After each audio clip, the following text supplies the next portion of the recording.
Right bulletin breaking news చూస్తున్నాము. 2 ఏళ్ల క్రితం భారతదేశాన్ని అతలాకుతలం చేసిన కరోనా మళ్ళీ చాప కింద నీరులా విస్తరిస్తుంది.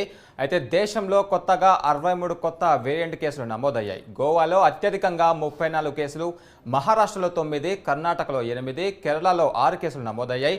ఇక తెలంగాణలోనూ 2 కేసులు, తమిళనాడులో 4 కేసులు వెలుగులోకి వచ్చాయి.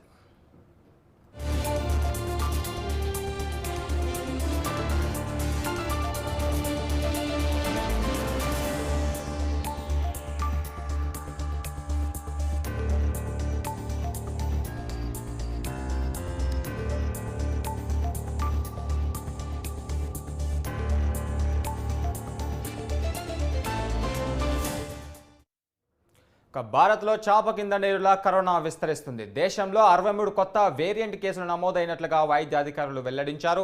గోవాలో అత్యధికంగా 34 కేసులు, మహారాష్ట్రలో 9, కర్ణాటకలో 8, కేరళలో 6, ఇక తమిళనాడులో 4, తెలంగాణలో 2 కేసులు వెలుగులోకి వచ్చినట్లుగా వైద్య అధికారులు వెల్లడించారు.